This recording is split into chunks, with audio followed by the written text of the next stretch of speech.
Dostlarım selamlar. Squid Game ile ilgili 50 ilginç detayla sizlerleyim. Daha fazla vakit kaybetmeyelim. Hadi gelin videoya başlayalım. Öncelikle Squid Game'in sabırsızlıkla beklediğimiz ikinci sezonu 26 Aralık 2024'te geliyor. Bir diğer güzel bilgi ise dizinin 3. sezonunun geleceği de açıklandı ki 3. sezon ikincisinin aksine yıllar sonra değil 2025 yılında yayına girecek. Bu sefer çok beklemeyeceğiz. İkinci sezon fragmanında görüldüğü üzere ana kahramanımız Gi-hun tekrar yarışıyor ve yarışmacıları uyarmaya çalışıyor. Sezon gelince özel inceleme videosu da gelecek. Squid Game'in yaratıcısı Hwang Dong-hyuk gösteriyi 2009 yılında geliştirmiş ancak 10 yıl boyunca medya şirketleri ve oyuncular tarafından reddedilmiş. Dizide kullanılan telefon numarası gerçek bir telefon numarasıydı. Ancak tek fark Güney Kore'de gerçek numaralar her zaman 10 haneliyken dizide 8 haneli olmasıydı. Arayanlar bu numarayı çevirdiklerinde telefonları otomatik olarak 0-10 ön ekini ekliyor ve bu da onu gerçek bir numaraya dönüştürüyordu. Sonuç olarak numaranın sahibi günde 4000'den fazla kez arandı. Netflix daha sonra numaranın değiştirileceğini duyurdu. Set tasarımcısı Cha Ekwang-sun bunun en zorlu projesi olduğunu düşünüyordu çünkü sadece çocuksu ve tuhaf bir şey yaratmak zorunda değildi. Aynı zamanda oyuncular için güvenlik endişelerine ek olarak ürpertici ve tehditkardı.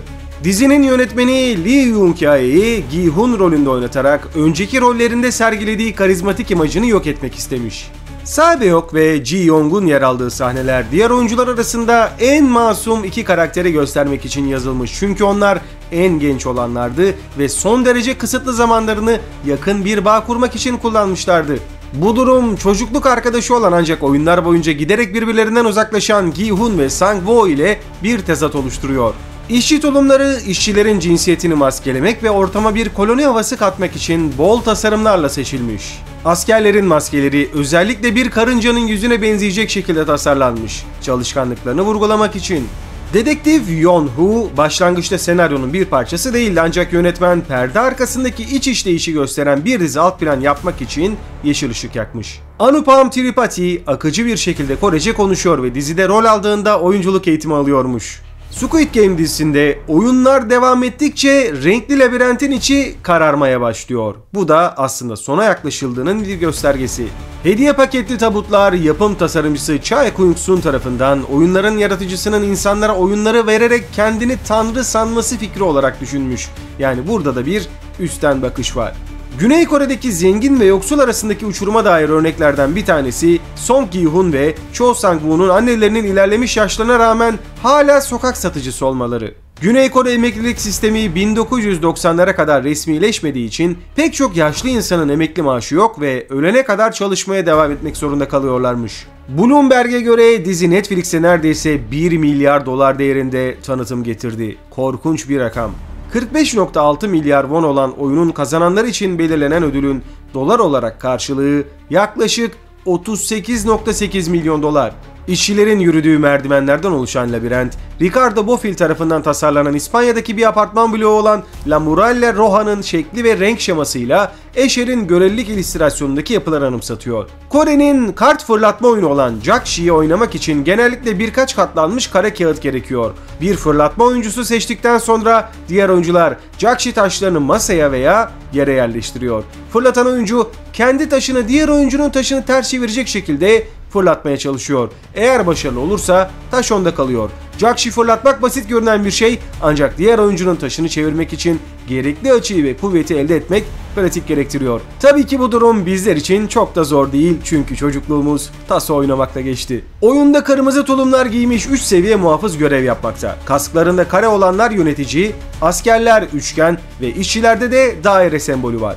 Yöneticilerin tabancaları, askerlerin makineli tüfekleri ve tapancaları var ve silahsız işçiler önemsiz görevleri yerine getiriyor. Oyuncular numara taşırken muhafızlar numaralarını göstermiyorlar ve bu nedenle rütbeleri dışında görsel olarak ayırt edilmeleri imkansız.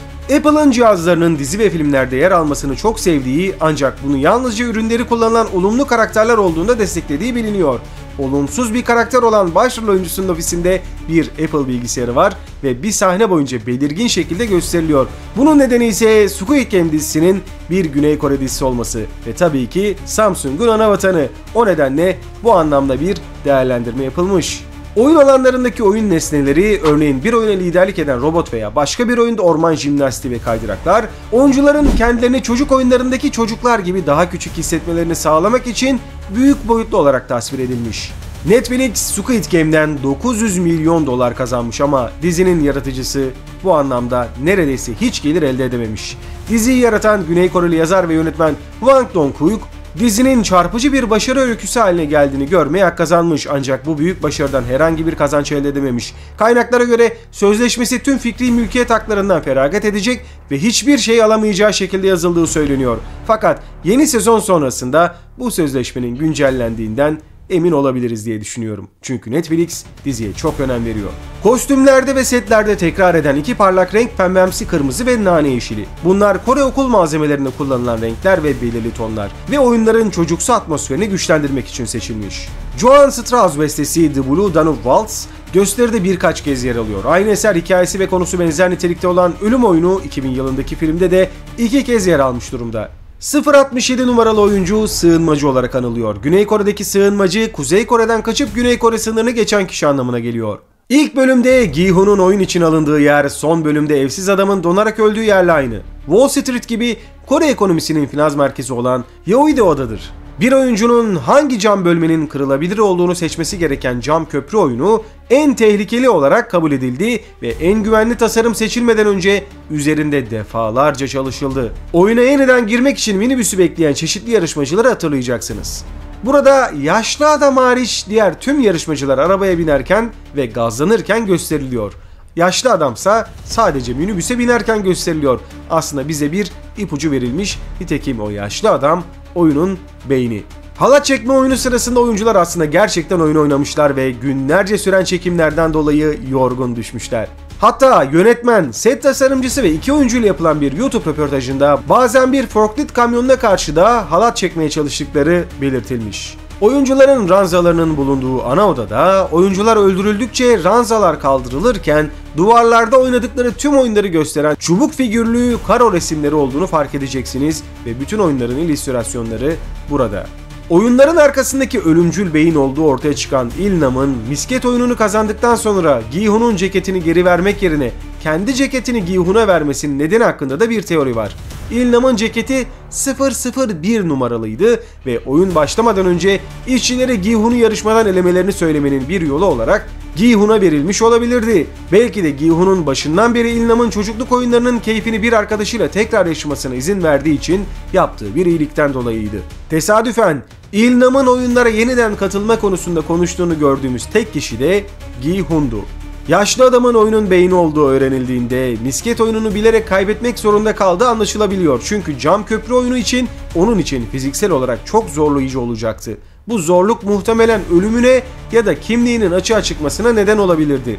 Ayrıca diziye dair aslında en büyük ipuçlarından bir tanesi Hwang oyun dosyalarına bakarken 2020'deki oyuncular dosyasını açtığında oyuncuların 2'den başlamasıydı. Baştan sona en önemli ipucu da buydu. 1 numara özel bir kişiye aitti. Il-nam'a. Son olarak bonus bir bilgi de gelsin. Dizinin bir de uyarlamasının çekileceği belirtildi ve hatta bunu da David Fincher'ın gerçekleştirileceği aktarıldı. Mükemmel bir haber. Nitekim David Fincher Netflix için bugüne kadar mükemmel işler yaptı. Örneğin House of Cards, örneğin Love, Death and Robots, örneğin Mindhunter ve Squid Game uyarlaması da bence muhteşem olabilir. Merakla bekliyorum. İlerleyen haftalarda yepyeni içeriklerde görüşmek üzere. Hasta olduğum için sesim biraz kötü geldi, farkındayım. Bunun için de sizlerden özür diliyorum. Görüşürüz. Kendinize iyi bakın. Hoşça kalın.